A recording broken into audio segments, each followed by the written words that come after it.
Hay dioses que no encontrarás en la Biblia, no porque no existan, sino porque fueron eliminados. ¿Por qué? Porque sus historias eran demasiado perturbadoras. Hoy te revelo 5 entidades que fueron temidas, ocultadas y borradas de la historia oficial. El número 5 te va a dejar sin palabras. Y antes de comenzar, si puedes regalarme un like, comentar y si estás ocupado y puedes dejar este video corriendo mientras haces tus cosas, me ayudas muchísimo a seguir revelando lo que otros prefieren callar. Gracias por estar aquí. Historia 1. Moloch, el devorador de hijos. Hay nombres que no deberíamos pronunciar a la ligera y Moloch es uno de ellos. Su figura aparece oculta entre líneas del Antiguo Testamento, no como un personaje ficticio, sino como una advertencia real, una presencia tan oscura que incluso los profetas temblaban al mencionarla. Moloch o Molech, según algunas traducciones, era un dios adorado por los pueblos cananeos, moabitas y amonitas, pero lo que lo hacía temible no era su poder, sino el precio que exigía.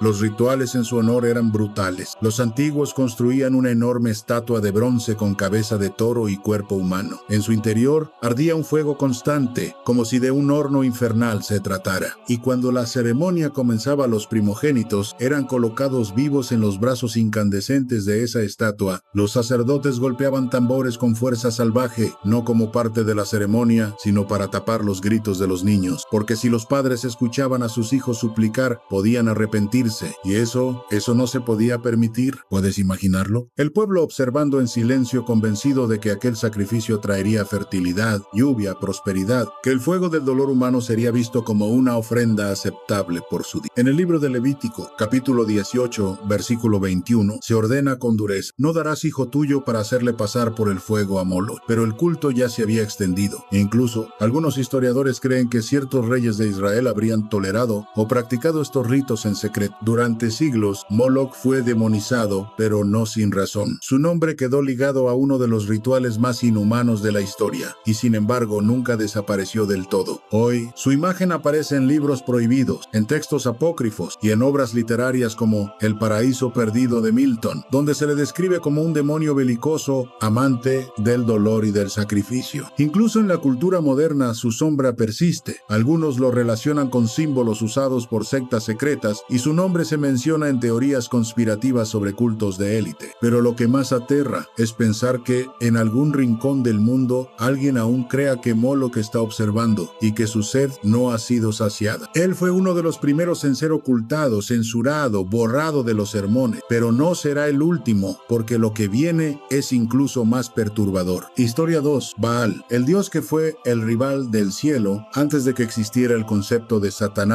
como lo conocemos hoy. Ya había un dios que se enfrentaba al cielo. Su nombre era Baal. En las antiguas civilizaciones cananeas ese nombre no provocaba miedo, sino reverencia. Era el señor de las tormentas, del rayo, de la fertilidad y de la guerra. Para muchos, Baal no era un enemigo, sino un salvador, el que hacía llover en la sequía, el que traía vida a los campos estériles. Pero para los antiguos israelitas, Baal era otra cosa. Era el competidor, el usurpador, el que amenazaba el lugar del Dios verdadero. La palabra Baal significa Señor, y ese título bastaba para provocar celos divinos. Su culto estaba tan arraigado en la región que incluso el pueblo hebreo, en repetidas ocasiones, cayó en la tentación de rendirle tributo. En el libro de los Jueces y luego en Reyes, se relatan episodios donde Israel se aleja de Yahvé para adorar a Baal.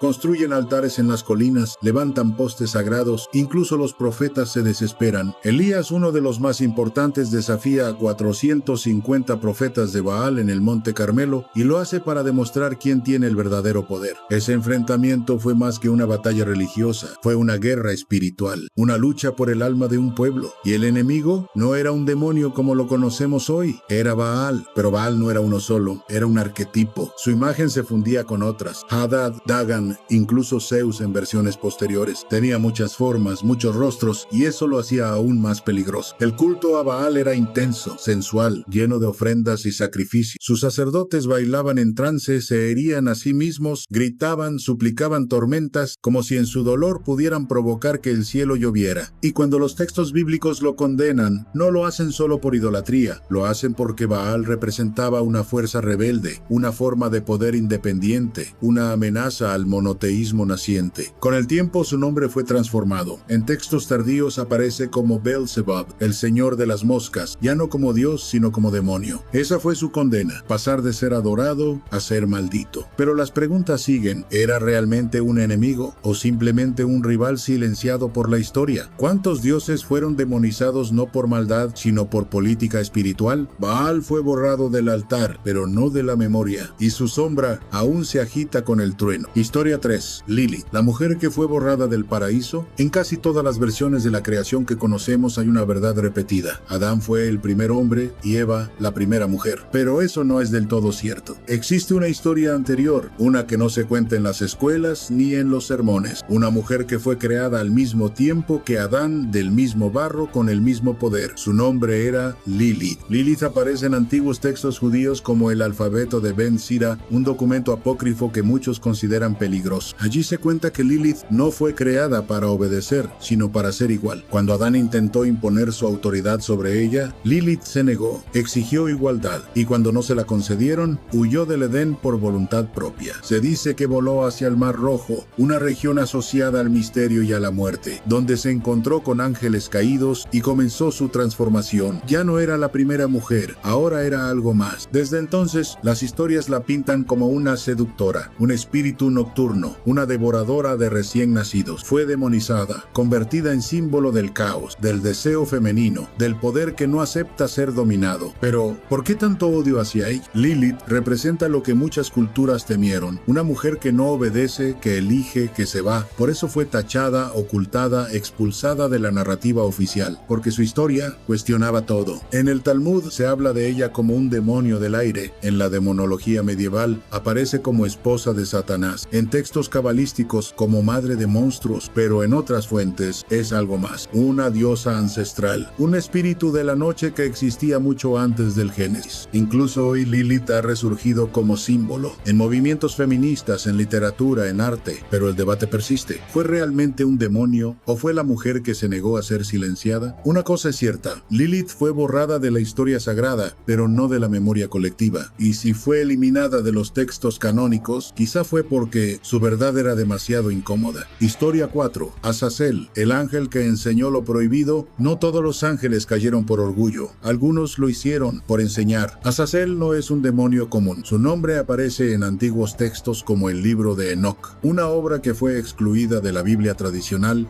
pero que ha sobrevivido en tradiciones antiguas. Allí se narra una historia que pone los pelos de punta. Azazel era uno de los llamados vigilantes, un grupo de ángeles enviados a la tierra para cuidar a la humanidad. Pero al llegar, no solo observaron. Azazel y los suyos comenzaron a enseñar a los humanos conocimientos que estaban prohibidos: el arte de la guerra, la forja de espadas, el uso de metales, la creación de armaduras, la cosmética, la hechicería, la astrología, todo lo que podía dar poder y también corromper. El texto dice: Azazel enseñó a los hombres a fabricar espadas y cuchillos, y a las mujeres a embellecerse con pinturas, y mucha impiedad se propagó. Ese acto fue visto como una traición, porque al dar conocimiento sin restricción, se alteró el equilibrio entre el cielo y la tierra. La humanidad dejó de depender de lo divino y comenzó a valerse por sí misma, con consecuencias devastadoras. Se dice que como castigo, Azazel fue encadenado por Dios y arrojado a un desierto oscuro, una prisión eterna hasta el día del juicio. Fue separado de los demás ángeles caídos, aislado, temido, pero eso no detuvo el uso de lo que enseñó. Al contrario, sus regalos marcaron el inicio de una humanidad más violenta y más consciente. Curiosamente, el nombre de Azazel aparece también en el libro de Levítico vinculado al ritual del chivo expiatorio. Un macho cabrío era enviado al desierto, cargando los pecados del pueblo hacia Azazel. ¿Qué significa esto? ¿Que Azazel se convirtió en el receptáculo de la culpa colectiva o que fue condenado a cargar con los pecados por haber mostrado la verdad? Para algunos, Azazel no fue un traidor, fue un liberador, un Prometeo celestial que desafió las reglas para iluminar a los humanos. Pero para los guardianes del orden divino, fue el principio de la caída. Un ángel que no fue vencido, sino silenciado. Historia 5. Yaldabaoth, el dios falso que se hizo pasar por el verdadero. Y si te dijera que el dios del que hablan muchas religiones no es el verdadero creador, en lo más profundo de los textos gnósticos escritos prohibidos, destruidos y olvidados durante siglos, existe una figura llamada Yaldabaoth, un ser que se proclamó Dios, pero no lo era. Según el gnosticismo, en el principio existía una fuente de luz pura, el Dios verdadero, incognoscible, perfecto. De esa luz emanaron seres espirituales conocidos como eones. Uno de ellos, Sofía, quiso crear algo por su cuenta, pero el resultado fue una criatura imperfecta, ciega, arrogante y deformada. Ese ser era Yaldabaoth. Él no sabía de dónde venía, creía que era el único ser existente, y en su ignorancia se declaró a sí mismo el único Dios. Dijo: yo soy el Dios y no hay otro fuera de mí. ¿Te suena esa frase? Es la misma que aparece en textos del Antiguo Testamento. Los gnósticos aseguraban que Yaldabaoth fue quien creó el mundo material, pero su creación fue imperfecta, corrupta, un reflejo distorsionado del verdadero reino de luz. Por eso, el mundo está lleno de sufrimiento, caos y muerte. Lo más perturbador es que para ellos, este Dios era el origen del mal disfrazado de autoridad divina, un arquitecto que impone leyes, culpa, castigos y que aleja al ser humano de su esencia espiritual verdadera. Los gnósticos lo representaban con rostro de león y cuerpo de serpiente. Decían que creó a los humanos a su imagen, pero al ver que tenían luz interior, se llenó de celos. Intentó apagar esa chispa divina con ignorancia, religión y miedo. ¿Y qué hizo el verdadero Dios? Envió una chispa de conciencia, un salvador, un recordatorio para despertar del engaño. Yaldabaoth no es solo un mito antiguo, es la personificación del control disfrazado de divinidad, y su historia fue arrancada de los textos, condenada como herejía, quemada por siglos. Si te gustó este viaje al oculto, suscríbete a Revelando Todo. Este canal existe porque hay verdades que merecen ser contadas, aunque molesten. Nos vemos en el siguiente capítulo.